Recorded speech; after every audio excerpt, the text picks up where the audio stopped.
Hello बच्चों, कैसे हैं आप लोग। तो बच्चों आज हम आपके लिए लेकर के आए हैं पी ब्लॉक एलिमेंट का नया लेक्चर। और इस लेक्चर में बच्चों आज हम बात करने वाले हैं ग्रुप 15 के एलिमेंट की। इसकी बात करने वाले हैं ग्रुप 15 के एलिमेंट की। चलिए तो यार न्यू चैप्टर है, बहुत ही बेहतरीन चैप्टर है, एग्जाम में हमको मार्क्स दिलाता है। जैसा कि मैं आपको पहले भी बता चुका हूं कि इनऑर्गेनिक केमिस्ट्री हमारे लिए बहुत ज्यादा इंपॉर्टेंट है, क्योंकि इसका वेटेज एग्जाम में बहुत ही है, मतलब अच्छा खासा इनऑर्गेनिक केमिस्ट्री का वेटेज, उसमें भी पी ब्लॉक केमिस्ट्री हमारे लिए बहुत ज्यादा इंपॉर्टेंट है। नीट के लिए तो इंपॉर्टेंट है ही है, जेई के लिए भी इंपॉर्टेंट होता है बहुत ज्यादा, और बोर्ड के एग्जाम के लिए भी इंपॉर्टेंट है। नीट जेई बोर्ड तीनों एग्जाम में बहुत ज्यादा वेटेज रखता है। चल तो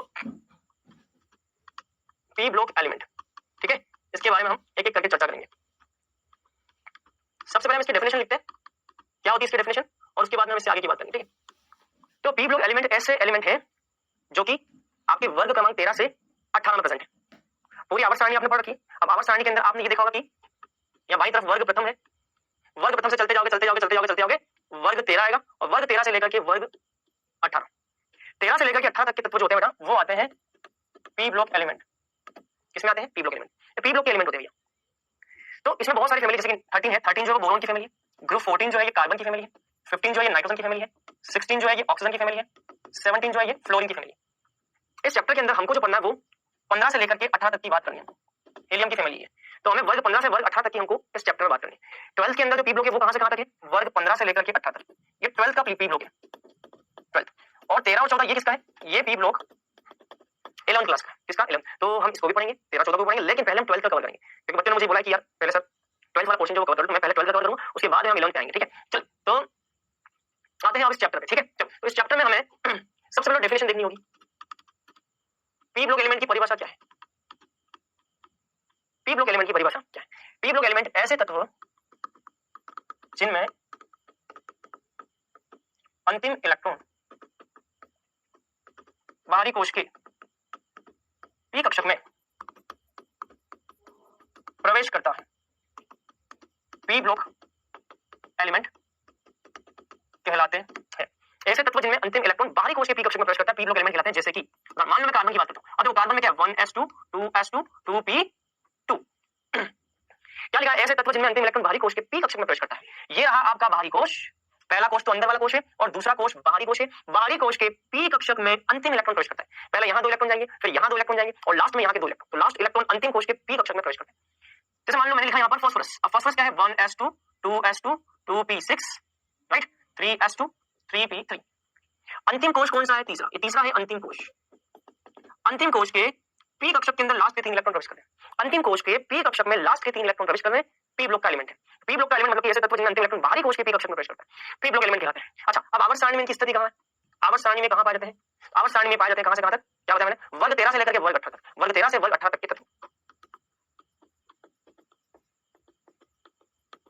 वर्ग 13 से वर्ग 18 तक के तत्व क्या है भैया? पी ब्लॉक के तत्व हैं। यहां तक की बात मुझे लगता नहीं किसी को कोई समस्या होगी। क्लियर? ये सारी बातें। अच्छा, अब इससे आगे की चर्चा करते हैं। अच्छा मुझे बताओ कि बोरोन का विन्यास क्या होता है? बोरोन का विन्यास बता पाओगे? बोरोन का विन्यास क्या? बाहरी कक्षक का 2s2 2p1। बोरोन की बाहरी कक्षक का विन्यास है 2s2 2p1। कार्बन का कितना है? कार्बन का कितना है? 2s2, अभी लिखा था 2p2। कार्बन की बाहरी कक्षक का 2s2 2p2।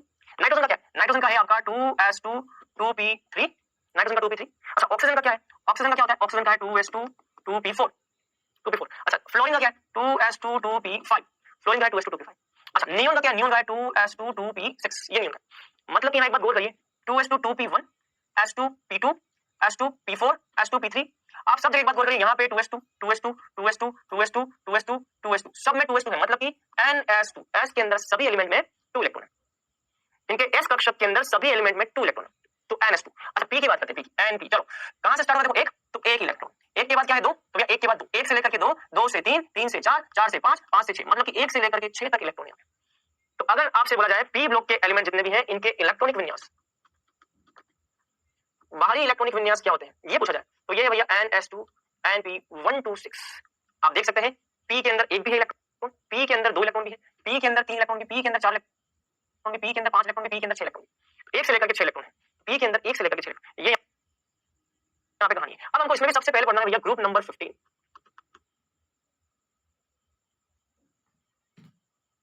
हमें आज सबसे पहले पढ़ना है ग्रुप नंबर 15। हमें शुरुआत करनी है भैया यहाँ से, हमें 12th का जो पार्ट है उसको स्टार्ट करना है। 12th बोर्ड के अंदर हमारे पी ब्लॉक, तो पहले 12th बोर्ड का पार्ट जो है उसको कवर करेंगे, फिर 11th का जो पार्ट है उसको कवर करेंगे, और उसमें भी हम सबसे पहले क्या पढ़ेंगे? ग्रुप 15 पढ़ेंगे। ग्रुप 15 वर्ग 15। चलिए पहले हम देखते हैं इसमें कौन कौन से तत्व आते हैं। Nitrogen, phosphorus, arsenic, antimony, bismuth. इसको कैसे याद करते हैं? नाना पाटेकर असरानी सब बीमार, नाना पाटेकर असरानी सब बीमार, इस तरह से याद रखते हैं। इसको हम बोलते हैं नाइट्रोजन, इसको हम बोलते हैं फॉस्फोरस, इसको हम बोलते हैं आर्सेनिक, इसको हम बोलते हैं एंटीमोनी, इसको हम बोलते हैं बिस्मथ। क्या बोलते हैं? बिस्मथ। अच्छा, एक और होता है मास्कोवियम भी होता है यहाँ पे ना, मास्कोवियम। हम लेकिन इसकी बात करते हैं रेडियो सक्रिय मास्कोवियम, इसके बारे में चर्चा नहीं करेंगे है ना। ये क्या है? रेडियोधर्मी। ये रेडियोधर्मी होता है। रेडियोधर्मी का मतलब है ऐसे पदार्थ, ऐसे तत्व, ऐसे यौगिक या ऐसे पदार्थ जिनसे समय के साथ साथ हानिकारक विकिरण निकलती है। इनके शरीर से अल्फा, बीटा, गामा ऐसी उच्च ऊर्जा युक्त हानिकारक विकिरणों का समय के साथ उत्सर्जन होता रहता है। इनको हम बोलते हैं रेडियोधर्मी तत्व। तो रेडियोधर्मी तत्व का मतलब है ऐसे तत्व जिनसे समय के साथ हानिकारक विकिरणों का उत्सर्जन होता है, इनको रेडियोधर्मी तत्व बोलते हैं। ठीक है, तो इसका ये रेडियोधर्मी है, समय के साथ में विघटित होता है, समय के साथ में इसके शरीर से अल्फा, बीटा, गामा किरण निकलती है, इसलिए हम इसकी बात नहीं करते। तो ये है भैया एलिमेंट। अब इन एलिमेंट के लिए सबसे पहले हमको बात करनी है परमाणु क्रमांक की। सबसे पहले हम इसमें क्या बात करने वाले? परमाणु क्रमांक। क्या बात करने वाले? परमाणु क्रमांक। तो यार देखो, परमाणु क्रमांक का क्या चीज मैं बताता हूँ। नाइट्रोजन का तो सबको याद ही होगा, मुझे पूरी उम्मीद है नाइट्रोजन का याद होगा सभी को। 7 8 जोड़ दो, 7 + 8 15, 18 जोड़ दो 33, 18 जोड़ दो ये हो जाएगा 51, 32 जोड़ दो 83, और इसमें भी 32 जोड़ दो 5 115। ये जादुई संख्या है बेटा, इन जादुई संख्याओं का इस्तेमाल करके हम परमाणु क्रमांक निकाल सकते हैं। बात समझ में? अगर मुझे इन सभी के परमाणु क्रमांक याद रखने हैं, जादुई संख्याओं को पकड़ लो। जादुई संख्या क्या है? 8 18 18 32 32, बस इसको ध्यान रख लो। अगर मुझे नाइट्रोजन का 7 पता है, 7 में 8 जोड़ो 15 आ गया, 15 में 18 जोड़ो 33 आ गया, 33 में फिर से 18 जोड़ो 51 आ गया, 51 में 32 जोड़ो 83 आ गया, 83 में 32 जोड़ो 115 आ गया। तो ये सारी आपको यहाँ पर परमाणु क्रमांक याद करने के तरीके बताने। तो परमाणु क्रमांक कैसे याद करते हैं? जादुई संख्या को लगाओ, इसमें 8 जोड़ो, इसमें 18 जोड़ो, इसमें 18 जोड़ो, इसमें 32 जोड़ो, इसमें 32 जोड़ो, आंसर आ जाएगा। चल, परमाणु क्रमांक के बाद में दूसरा आता है, तो परमाणु क्रमांक को परमाणु क्रमांक निकाल दिया। परमाणु क्रमांक के बाद में दूसरा आता है इलेक्ट्रॉनिक विन्यास। इलेक्ट्रॉनिक विन्यास nitrogen, phosphorus, arsenic, antimony, bismuth और मास्कोवियम। ठीक है, परमाणु क्रमांक है 7 15 33 51 83 115। 8 जोड़ो, 18 जोड़ो, 33 में 18 जोड़ो, 32 जोड़ो, 32 जोड़ो, परमाणु क्रमांक है। अब हमको लिखना है इलेक्ट्रॉनिक विन्यास। इलेक्ट्रॉनिक विन्यास कैसे लिखते हैं? चलिए आइए अब देखते हैं भैया इलेक्ट्रॉनिक विन्यास का क्या तरीका। इलेक्ट्रॉनिक विन्यास को लिखने का तरीका बहुत आसान है भैया। सबसे पहले नाइट्रोजन का याद कर लो। नाइट्रोजन का विन्यास कितना है? नाइट्रोजन का विन्यास है 2s2 2p3। नाइट्रोजन का विन्यास याद कर लो, बाकी सबके याद हो जाएंगे। 2s2 2p3 बाहर निकल।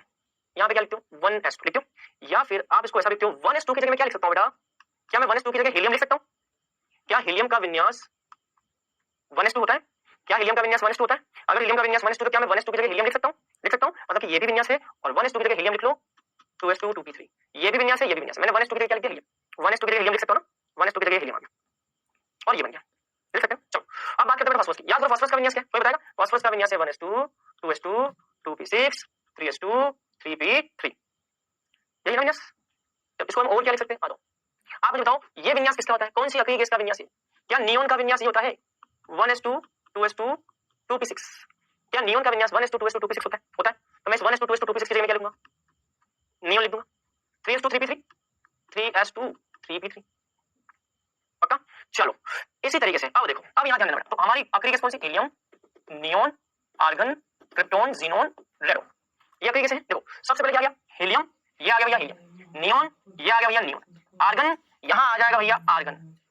क्रिप्टॉन इसके नीचे आ जाएगा भैया क्रिप्टॉन। ज़ीनोन इसके नीचे आ जाएगा ज़ीनोन। रेडोन इसके नीचे आ जाएगा भैया रेडोन। हीलियम, हीलियम के नीचे नियोन, नियोन, नियोन के नीचे आर्गन, आर्गन, आर्गन के नीचे क्रिप्टॉन, क्रिप्टॉन, क्रिप्टॉन के नीचे ज़ीनोन, ज़ीनोन, ज़ीनोन के नीचे रेडोन, रेडोन। आ गया। चलो अब क्या देखो, ये 2s2 2p3 है, s2p3 s2p3, ये भी हो जाएगा s2p3, ये भी आएगा आपका s2p3, ये भी आपका आ जाएगा s2p3, ये भी आ जाएगा आपका s2p3। सभी के बाहरी कक्षा में s2p3 s2p3 s2p3 s2p3 s2p3 s2p3, सबकी बाहरी कक्षा में s2p3। यहाँ पे क्या है 2, यहाँ पे क्या है 3, यहाँ पे क्या आएगा 4, यहाँ पे क्या आएगा 5, यहाँ पे क्या आएगा 6, यहाँ पे क्या आएगा 7। आसान है भैया, बहुत आसान। क्लियर? अच्छा एक चीज मैं आपको बताना चाहूंगा, हमारा जो चौथा आवर्त है ना बेटा, फोर्थ आवर्त, याद करो फोर्थ आवर्त से डी के कक्षक भी स्टार्ट होते हैं। फोर्थ आवर्त में याद करो डी के 10 एलिमेंट आते हैं स्कैंडियम से लेकर के। नहीं जानना है कोई बात नहीं, मैं आपको बताऊं। हमारा जो फोर्थ आवर्त है ना, हमारा जो फोर्थ आवर्त है, फोर्थ आवर्त मतलब कि सेकंड आवर्त, थर्ड आवर्त और फोर्थ आवर्त। याद करो फोर्थ आवर्त में स्कैंडियम से लेकर के और जिंक तक, इसके नियम से ये 10 तत्व यहाँ पे होते हैं, 10 तत्व होते हैं, और ये 10 तत्व है बेटा, इनको क्या होते हैं 3D श्रृंखला। याद आ रहा है कितने बच्चों को याद आ रहा है 3D श्रृंखला? मतलब कि 3D श्रृंखला में 10 तत्व हैं, 3D10, मतलब कि चौथे आवर्त के अंदर 3D के 10 इलेक्ट्रॉन भी आएंगे। तो देखो यहाँ पे हम लिखेंगे चौथा आवर्त जब भी स्टार्ट होगा तो 3D के 10 इलेक्ट्रॉन भी आएंगे, पांचवा आवर्त जब भी आएगा तो 4D के 10 इलेक्ट्रॉन आएंगे, छठा आवर्त जब भी आएगा तो 5D के 10 इलेक्ट्रॉन होंगे, सातवां आवर्त जब भी आएगा तो 6D के 10 इलेक्ट्रॉन होंगे। 3D 4D 5D 6D, समझ में? अब बात करते हैं आगे की।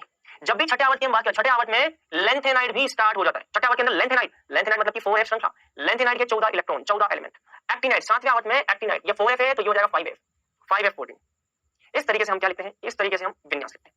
तो ये विन्यास है भैया। तो विन्यास लिखने का एक तरीका बेटा ये ध्यान रखना है, आपको कुछ नहीं करना है, हीना नीना और कैटरीना जीनो डेडो, तो ये लिखना है। फिर S2P3 S2P3 S2P3 S2P3 S2P3 S2P3 S2P3 S2P3 S2P3 S2P3 S2P3 S2P3, ये 2 ये 3 ये 4 ये 5 ये 6 ये 7। इसके अलावा फोर्थ आवर्त में डी के 3D के 10 इलेक्ट्रॉन, फिफ्थ आवर्त में 4D के 10 इलेक्ट्रॉन, सिक्स्थ आवर्त में 5D के 10 इलेक्ट्रॉन, सेवंथ आवर्त में 6D के 10 इलेक्ट्रॉन, 6D के 10 इलेक्ट्रॉन 5D के 10 इलेक्ट्रॉन, छठे आवर्त में लेंथेनॉइड के 14 इलेक्ट्रॉन देते हैं, 4f आता है, और सातवें आवर्त में एक्टिनॉइड भी आता है। क्लियर? चलो तो ये हो गया भैया इलेक्ट्रॉनिक विन्यास, आसान। अगला परमाणु और आयनिक त्रिज्या, परमाणु तथा आयनिक त्रिज्या, परमाणु तथा आयनिक त्रिज्या। आपको एक बार अच्छे से पता है कि वर्ग में नीचे जाने पर परमाणु तथा आयनिक त्रिज्या क्या होती है, बढ़ती है। वर्ग में नीचे जाने पर परमाणु आयनिक त्रिज्या क्या होती है भैया, बढ़ती है। मतलब कि नाइट्रोजन से ज्यादा हो जाएगी फास्फोरस की, आर्सेनिक की, एंटीमनी की और बिस्मथ। वर्ग में नीचे जाने पर परमाणु त्रिज्या क्या होती है बेटा, बढ़ती, बिस्मथ की सबसे ज्यादा हो जाएगी। ठीक है, चलो फिर आते हैं हम आयनन ऊर्जा पे। अगला क्या है, अगला है आयनन ऊर्जा। आयनन ऊर्जा, आयनाइजेशन एंथैल्पी की बात करूं तो आयनन ऊर्जा जो है वर्ग में नीचे जाने पर आयनन ऊर्जा क्या होती है, वर्ग क्या बताता, अरे आवर्त सारणी चैप्टर पढ़ा था मैंने आपको, आवर्त सारणी चैप्टर में मैंने आपको क्या बताया, नीचे जाने पर आयनन ऊर्जा क्या होती है, वर्ग में नीचे जाने पर आयनन ऊर्जा क्या होती है, घटती है। घटती मतलब कि नाइट्रोजन से कम फास्फोरस, आर्सेनिक, एंटीमनी और बिस्मथ सबसे कम होती है, बिस्मथ की सबसे कम होती है। बात समझ में? अच्छा यहाँ पे एक पॉइंट और आता है, एक पॉइंट और आता है, याद करो मैंने आपको एक बात बताई थी, किसी भी तत्व की प्रथम आयनन ऊर्जा, एक इलेक्ट्रॉन निकालोगे तो प्रथम आयनन ऊर्जा, अगर दूसरा इलेक्ट्रॉन निकालोगे तो इसको हम बोलते हैं द्वितीय आयनन ऊर्जा, बोलते हैं ना। और अगर यहाँ से तीसरा इलेक्ट्रॉन निकालोगे, नाइट्रोजन, नाइट्रोजन से पहला इलेक्ट्रॉन निकाला, दूसरा निकाला और तीसरा निकाला, नाइट्रोजन से जब एक इलेक्ट्रॉन निकालोगे तो प्रथम आयनन ऊर्जा, नाइट्रोजन प्लस से दूसरा इलेक्ट्रॉन निकालोगे तो द्वितीय आयनन ऊर्जा, और इसी से तीसरा इलेक्ट्रॉन निकालोगे तो तृतीय आयनन ऊर्जा। हमेशा एक बात ध्यान रखना, हमेशा हमेशा हमेशा प्रथम की तुलना में द्वितीय ज्यादा ही होगी, द्वितीय की तुलना में तृतीय ज्यादा ही होती है। ये मैं आपको पढ़ा चुका हूँ, प्रथम की तुलना में द्वितीय ज्यादा होती है और द्वितीय की तुलना में तृतीय सबसे ज्यादा होती है, ये मैं आपको बता चुका हूँ, हमेशा ध्यान रखना। ये ऑलवेज होता है, हमेशा किसी भी तत्व के लिए क्रमागत आयनन ऊर्जाओं के मान। अब इसके आगे मान लो आपने डेल्टा H4 भी लिखा तो वो भी ज्यादा होगी, डेल्टा H5 ज्यादा, ऐसे चलता रहेगा। क्रमागत आयनन ऊर्जाओं के मान हमेशा ज्यादा होते बढ़ते हैं। अच्छा यहाँ पे एक क्वेश्चन आता है, यहाँ पे एक क्वेश्चन आता है, क्या बताए कि वर्ग 15 मतलब कि नाइट्रोजन परिवार की तुलना में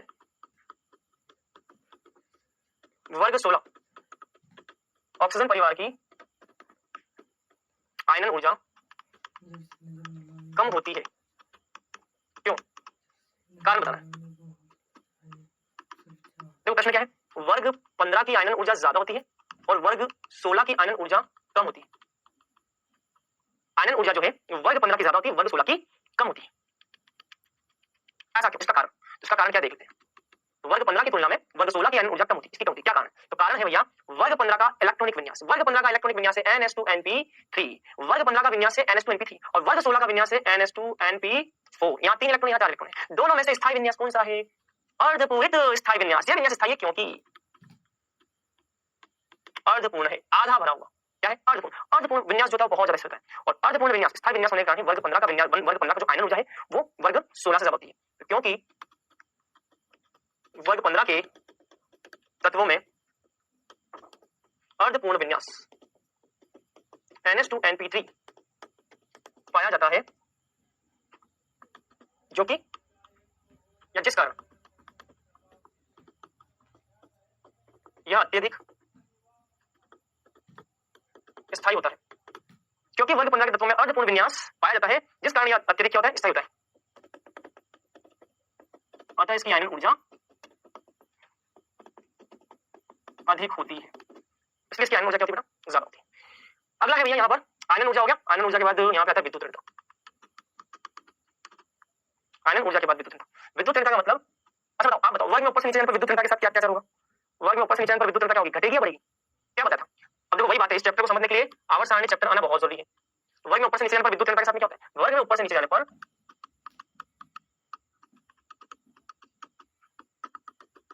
विद्युत ऋणता घटती है। वर्ग में ऊपर से नीचे जाने पर विद्युत ऋणता घटती है, मतलब नाइट्रोजन से कम हो जाएगी फास्फोरस, आर्सेनिक, एंटीमनी और बिस्मथ, ये हो जाएगी विद्युत ऋणता। बात समझ में आई? ये सब इसकी प्रॉपर्टीज है। अच्छा अब आते हैं हम किस पर? अब आते हैं भैया हम भौतिक गुणधर्मों पर। अब आते हैं हम भौतिक गुणधर्मों पर। देखो यार, नाइट्रोजन, पहला पॉइंट, नाइट्रोजन,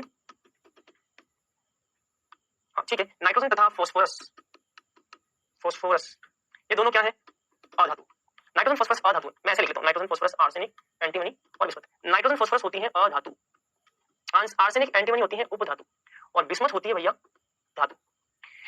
ठीक है, तो ध्यान रखना, नाइट्रोजन फास्फोरस अधातु है, आर्सेनिक एंटीमनी उपधातु है और बिस्मथ धातु है। उपधातु का मतलब धातु तथा अधातु दोनों लक्षण है, ऐसा जिसमें धातु और अधातु दोनों के लक्षण है, वो कौन है? आर्सेनिक और एंटीमनी। आर्सेनिक और एंटीमनी वो है जिसमें धातु और अधातु दोनों के लक्षण होते हैं।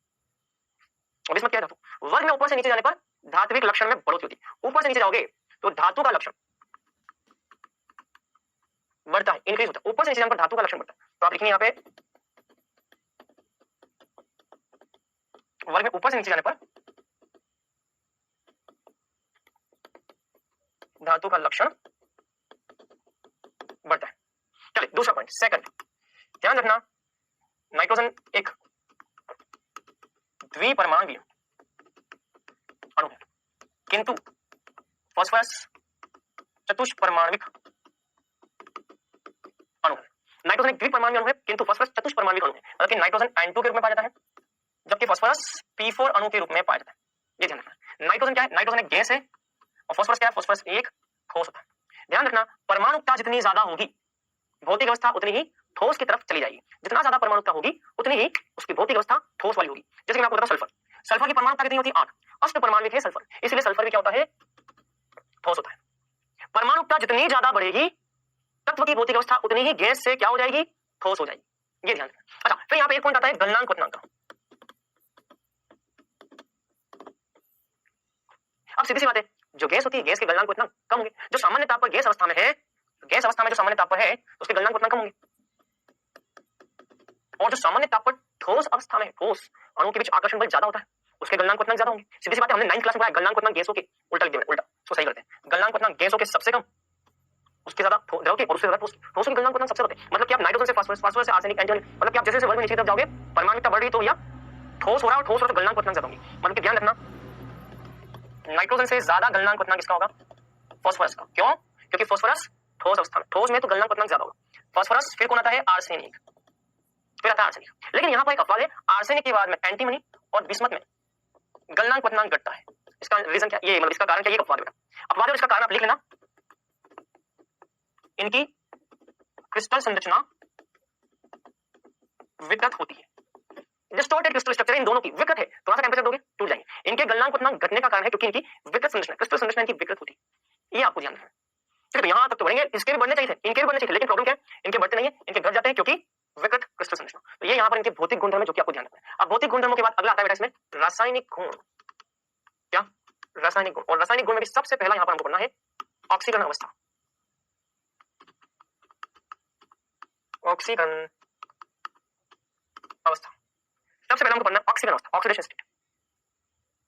ठीक है, ऑक्सीडेशन स्टेट। अब अगर इस वर्ग के जितने भी सदस्य हैं ना, नाइट्रोजन, फास्फोरस, आर्सेनिक, एंटीमनी और बिस्मथ, इनकी ऑक्सीकरण अवस्था -3, +3 और +5 होती है। इनकी ऑक्सीकरण अवस्था -3, +3 और +5 होती है। ऐसा क्यों? क्योंकि इस तत्व का, इस वर्ग के तत्व का विन्यास क्या है? NH2NP3। अगर इस वर्ग के तत्व का विन्यास NH2NP3 है, अगर ये 3 इलेक्ट्रॉन ग्रहण कर लेंगे, मतलब कि अगर इनमें -3 अंश लाना, मतलब कि 3 इलेक्ट्रॉन ग्रहण करेंगे, जैसे 3 इलेक्ट्रॉन ग्रहण करेंगे, 3 इलेक्ट्रॉन है, 3 ग्रहण करेंगे, 3 + 3 6 और 2 अष्टक पूर्ण हो जाएगा। मतलब कि ये तत्व 3 इलेक्ट्रॉन ग्रहण करके -3 भी ला सकते हैं, क्योंकि अगर ये 3 इलेक्ट्रॉन ग्रहण करेंगे, 3 + 3 जो ग्रहण करेंगे 6, 6 और 2 8 अष्टक पूर्ण हो जाएगा। उसी प्रकार से ये 3 इलेक्ट्रॉन त्याग भी सकते हैं। क्यों? क्योंकि भैया यहाँ पे 3 है, ये वाले 3 इलेक्ट्रॉन त्याग भी सकते हैं, बाहरी कोश के 3 इलेक्ट्रॉन। ये 5 इलेक्ट्रॉन भी त्याग सकते हैं, 3 और 2 5, 2 तो अगर ये 3 और 2 5 इलेक्ट्रॉन त्याग दें तो +5, अगर ये 3 इलेक्ट्रॉन त्यागेंगे तो +3, और अगर ये 3 इलेक्ट्रॉन ग्रहण करेंगे तो -3, +3 और +5। ये यहाँ पर इनकी ऑक्सीकरण संख्या का क्या हो जाएगा? मान हो जाएगा।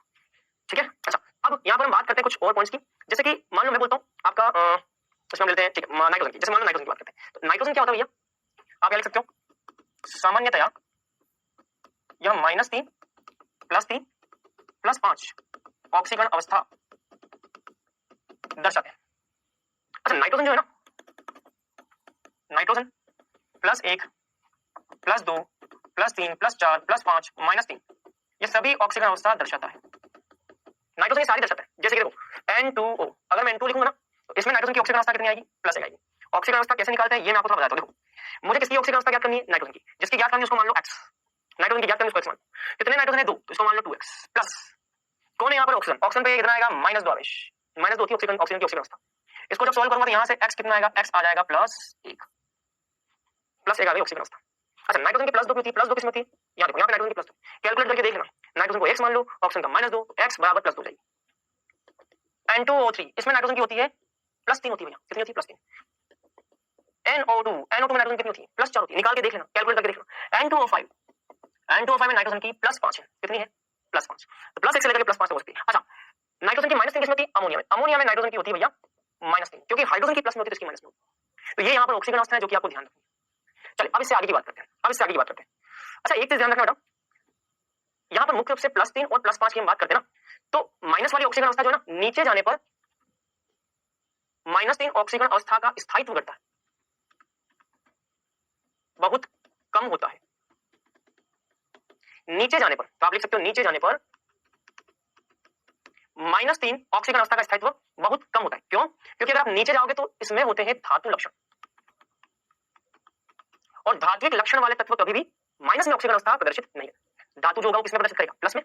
धातु इलेक्ट्रॉन का त्याग करेंगे, प्लस में ऑक्सीजन अवस्था दिखाएंगे। लेकिन यहाँ पर आप देखिए, नीचे जाओगे तो ये धातु है, अगर धातु है तो भैया ये इलेक्ट्रॉन का त्याग करेगा, इलेक्ट्रॉन ग्रहण नहीं करेगा। तो जैसे जैसे नीचे जाओगे धात्विक लक्षण बढ़ेगा, और धातु की प्रवृत्ति होती है इलेक्ट्रॉन देने की, ना कि इलेक्ट्रॉन ग्रहण करने की। माइनस वाला ऑक्सीजन अवस्था तभी दिखाई देगा जब इलेक्ट्रॉन ग्रहण होंगे, इलेक्ट्रॉन ग्रहण होंगे तो माइनस में आएगा। लेकिन नीचे जाने पर इलेक्ट्रॉन ग्रहण क्यों होंगे भैया, नीचे जाने पर धातु है, इसका मतलब ध्यान रखना, बिस्मथ जो होता है वो -3 ऑक्सीजन अवस्था बड़ी मुश्किल से दिखाता ही नहीं। ठीक है, ये ध्यान। चलो अब एक क्वेश्चन यहाँ पे आता है, वर्ग में नीचे जाने पर, वर्ग 15 में नीचे जाने पर +3 निम्न ऑक्सीकरण अवस्था का स्थायित्व, +5 उच्च ऑक्सीकरण अवस्था। तो वर्ग 15 में नीचे जाने पर +3 ऑक्सीकरण अवस्था का स्थायित्व +5 ऑक्सीकरण अवस्था की तुलना में अधिक होता है। क्यों, एग्जाम में क्वेश्चन आता है कि वर्ग 15 में नीचे जाने पर +3 निम्न ऑक्सीकरण अवस्था का स्थायित्व +5 उच्च, मतलब कि +3 छोटा है +5 बड़ा है, +3 छोटा है निम्न, +5 बड़ा है। +5 की तुलना में +3 ऑक्सीकरण अवस्था का स्थायित्व ज्यादा होता है। तो प्रश्न बोल रहा है कि जैसे जैसे आप नीचे आते हो ना, नाइट्रोजन, फास्फोरस, आर्सेनिक, एंटीमनी और बिस्मथ, आप जैसे जैसे नीचे जाओगे तो नीचे जाने पर +3 का स्थायित्व इंक्रीज होगा और +5 का स्थायित्व डिक्रीज होगा। मतलब कि अगर मैं बिस्मथ की बात करूं तो बिस्मथ में +3 और +5, इन दोनों में ज्यादा स्थायी कौन है, +3 वाला। +3 वाला ज्यादा स्थायी है। नीचे जाने पर +3 का स्थायित्व ज्यादा होगा, +5 का कम होगा, +3 का ज्यादा, +5 का कम। और ऊपर की तरफ जैसे मान लो फास्फोरस में उल्टा होगा, +3 का स्थायित्व कम होगा, +5 का स्थायित्व ज्यादा होगा। तो नीचे जाओगे तो +3 का स्थायित्व बढ़ेगा, ऊपर जाओगे तो +5 का स्थायित्व बढ़ेगा। मतलब कि जैसे फास्फोरस में +3 और +5 में कौन ज्यादा स्थायी, +5। तो नीचे की तरफ +3 का स्थायित्व ज्यादा होता है, निम्न ऑक्सीकरण अवस्था का स्थायित्व ज्यादा होता है, उच्च ऑक्सीकरण अवस्था का स्थायित्व कम होता है। ऐसा क्यों, इसका कारण है भैया अक्रिय युग्म प्रभाव। अब एक नई चीज हम यहाँ पर पढ़ने वाले हैं, अक्रिय युग्म प्रभाव के बारे में। तो यहाँ पे हमको पढ़ना है अक्रिय युग्म प्रभाव। अक्रिय युग्म प्रभाव के कारण नीचे जाने पर +3 अवस्था का स्थायित्व ज्यादा होगा, +5 की तुलना, +3 का ज्यादा, +5 की तुलना। क्या कारण है, तो इसको हम पढ़ेंगे, कारण है अक्रिय युग्म प्रभाव। तो अगला हेडिंग हमारा है अक्रिय युग्म प्रभाव, inert pair effect. Inert pair effect क्या हो जाएगा भैया, इनर्ट पेयर इफेक्ट। चलिए क्या होता है इसके बारे में हम चर्चा करते हैं। देखो यार होता क्या है, बिस्मथ, ठीक है, इनका विन्यास क्या है, NS2NP3, ठीक है। अब सीधी सी बात है, अगर 3 इलेक्ट्रॉन त्यागेंगे तो इनका विन्यास, इनका ऑक्सीडेशन स्टेट क्या हो जाएगा, +3, और अगर 3 + 2 5 इलेक्ट्रॉन त्यागेंगे तो इनका ऑक्सीडेशन स्टेट क्या हो जाएगा, +5। अगर ये 3 इलेक्ट्रॉन त्यागेंगे तो ऑक्सीकरण अवस्था क्या हो जाएगी, +3, और अगर 3 + 2 5 इलेक्ट्रॉन त्यागेंगे तो ऑक्सीकरण अवस्था क्या हो जाएगी, 5। होता क्या है, वर्ग में नीचे जाने पर एस कोश के ये जो युग्म है ना, 2 इलेक्ट्रॉन का हम बोलते हैं युग्म, नीचे जाने पर एस कक्षक में उपस्थित 2 इलेक्ट्रॉन अक्रिय हो जाते हैं, क्रिया में भाग नहीं लेते। अगर ये 2 इलेक्ट्रॉन क्रिया में भाग नहीं लेंगे तो नीचे जाने पर केवल और केवल 3 इलेक्ट्रॉन का दान होगा, और अगर केवल 3 इलेक्ट्रॉन का दान होगा तो ऑक्सीकरण अवस्था केवल क्या हो जाएगी, +3 हो जाएगी। इसको बोलते हैं अक्रिय युग्म प्रभाव। तो अक्रिय युग्म प्रभाव का मतलब है वर्ग में नीचे जाने पर +3 क्या है, +3 है आपका निम्न +5 क्या है, +5 है आपका उच्च। वर्ग में नीचे जाने पर बाहरी कोश में s कक्षक के इलेक्ट्रॉन अक्रिय हो जाते हैं। वर्ग में नीचे जाने पर बाहरी कोश के s कक्षक के इलेक्ट्रॉन अक्रिय होते हैं। s कक्षक के इलेक्ट्रॉन युग्म अक्रिय होते हैं, जिस कारण नीचे जाने पर निम्न ऑक्सीकरण अवस्था का स्थायित्व उच्च ऑक्सीकरण अवस्था की तुलना में बढ़ जाता है। इसी प्रभाव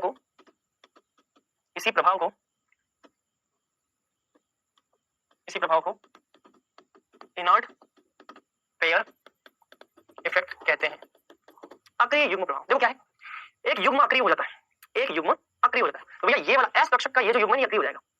s कक्षक का ये जो युग्म है ये अक्रिय हो जाएगा, क्रिया में भाग नहीं लेगा। अगर ये वाले क्रिया में भाग नहीं लेते हैं, इनका अगर दान नहीं होता है तो केवल ये वाले भाग लेंगे, और अगर केवल ये भाग लेंगे तो ऑक्सीकरण अवस्था 3 अगर दान होंगे तो +3 दिखाई देगा। इसी को हम बोलते हैं अक्रिय युग्म प्रभाव। ये दो इलेक्ट्रॉन ये युग्म जो है वो अक्रिय हो गया, क्रिया में भाग नहीं लेता। तो भैया वर्ग में नीचे जाने पर बाहरी कोश के s कक्षक के इलेक्ट्रॉन युग्म अक्रिय हो जाते हैं, क्रिया में भाग लेते हैं, जिस कारण नीचे जाने पर निम्न ऑक्सीकरण अवस्था का स्थायित्व उच्च ऑक्सीकरण अवस्था की तुलना में बढ़ जाता है। अगर ये वाले 2 इलेक्ट्रॉन क्रिया में भाग नहीं लेंगे तो केवल और केवल 3 इलेक्ट्रॉन ही क्रिया में भाग लेंगे, 3 इलेक्ट्रॉन का ही दान होगा। और अगर केवल 3 इलेक्ट्रॉन का दान होगा तो ऑक्सीकरण अवस्था केवल +3 दिखाएंगे, केवल ये +3 निम्न वाली ऑक्सीकरण अवस्था दिखाएंगे, उच्च वाली नहीं दिखाएंगे। इसी को हम बोलते हैं क्या, अक्रिय युग्म प्रभाव। ये जो युग्म है ना ये अक्रिय हो गया। अब इसका कारण क्या, चलो अब हम देखते हैं ऐसा होता क्या है। अब हम देखते हैं इसका क्या कारण। अक्रिय युग्म प्रभाव क्या है समझ में आ गया, अक्रिय युग्म प्रभाव होता क्या है ये समझ में आ गया, किसको बोलते हैं ये समझ में आ गया। लेकिन अब हमको देखना है इसका कारण क्या है। सुनना ध्यान से, ठीक है, सुनना ध्यान से, ठीक है। शुरुआत में करता हूं ऐसा करता हूं कि ठीक है चलो शुरुआत में ऐसे करते हैं। देखो बेटा मैंने आपको क्या बताया कि इसका विन्यास है, इसका बाहरी कोश का विन्यास है 2s2 2p3, इसके बाहरी कोश का विन्यास में क्या बताया 3s2 3p3, इसका विन्यास में क्या बताया 3d10 बताया ना, 3d10 4s2 4p3 बताया। इसका विन्यास क्या बताया मैंने 4d10 5s2 5p3 बताया। इसका विन्यास में क्या बताया 5d10 6s2 6p3। अच्छा 6 अगर आएगा तो यहाँ पे 4 ये बताया ना, यहाँ पे 4f के 14 इलेक्ट्रॉन बताया ना। अब समझना यहाँ पे अगर परिरक्षण प्रभाव की बात करें, याद है ना अवस्था सारणी, अरे अवस्था सारणी याद है ना।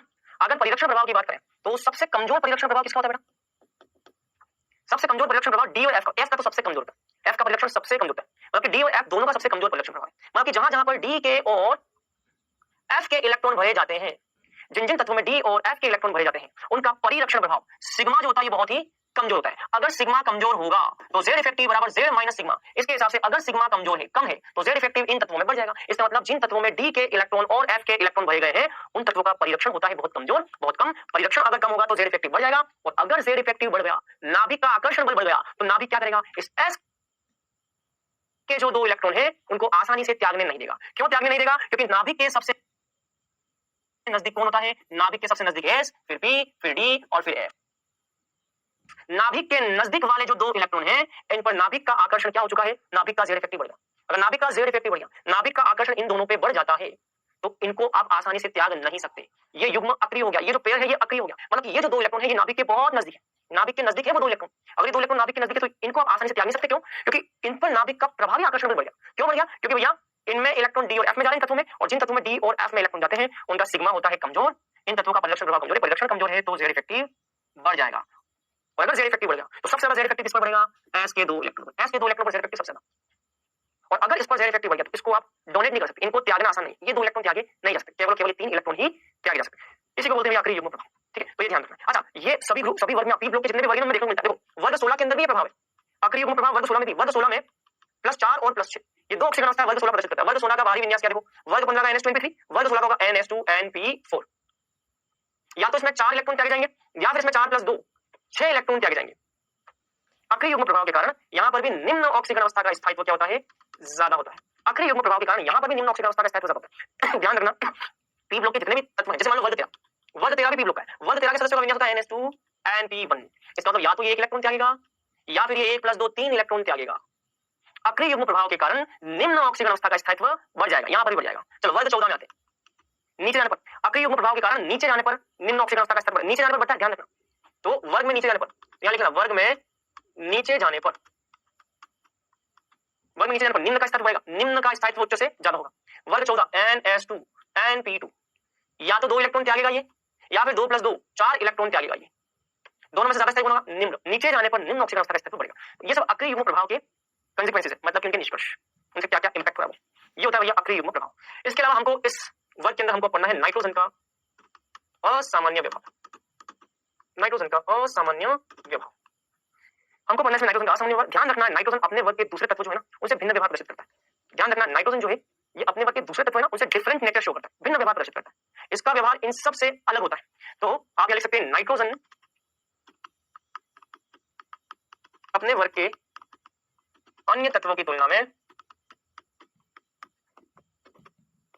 भिन्न व्यवहार दिखाता है, क्योंकि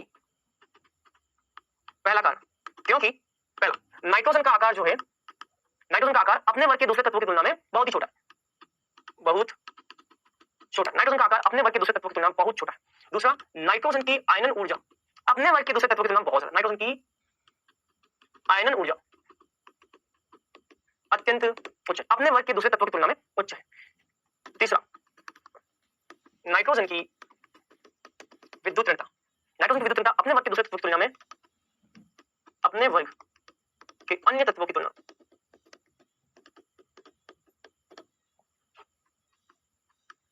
उच्च है। ये कुछ कारण है यहाँ पे, ठीक है। अच्छा, एक चीज और, नाइट्रोजन के पास में रिक्त डी कक्षक नहीं होता। भाई नाइट्रोजन का विन्यास क्या, 2s2 2p3, क्या नाइट्रोजन के पास 2d विन्यास होता है? 2d ऐसा थोड़ी लिखते, 2s2 2p3 और 2d, आगे 2d तो कहीं 2 के साथ में कभी डी नहीं होता, 3 के साथ में डी होता है, मतलब कि नाइट्रोजन से नीचे वाला जो है ना फास्फोरस आर्सेनिक एंटीमनी, उनमें रिक्त डी कक्षक है। नाइट्रोजन के पास रिक्त डी कक्षक नहीं, क्यों? क्योंकि नाइट्रोजन में केवल 2s2 2p3 होता है, 2s और 2p होता है, 2d नहीं होता। तो नाइट्रोजन के पास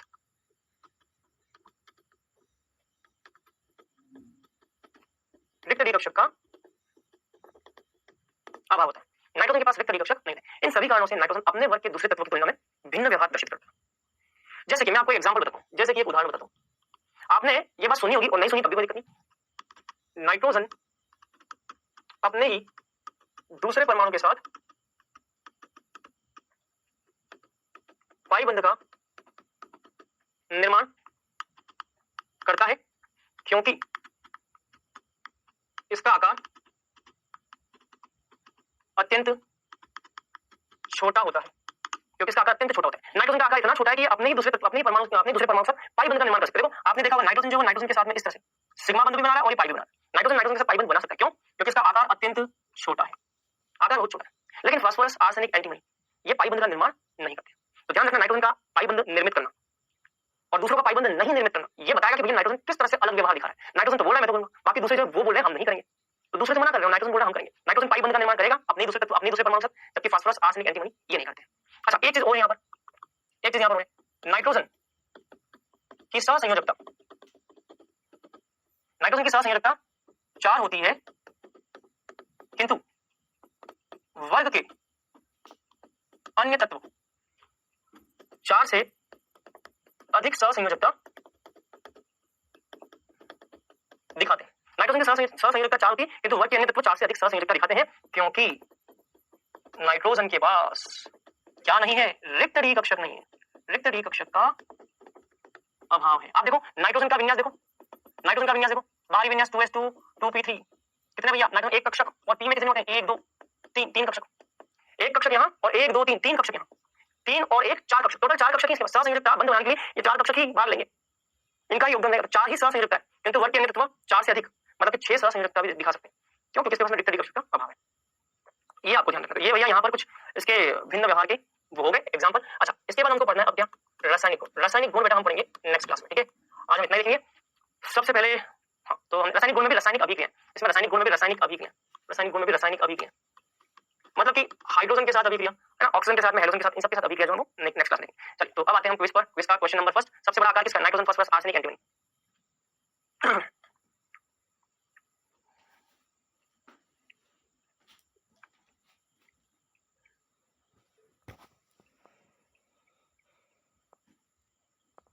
चलिए दूसरे क्वेश्चन पे आते हैं, किसकी आयनन ऊर्जा ज्यादा है? Carbon, boron, nitrogen.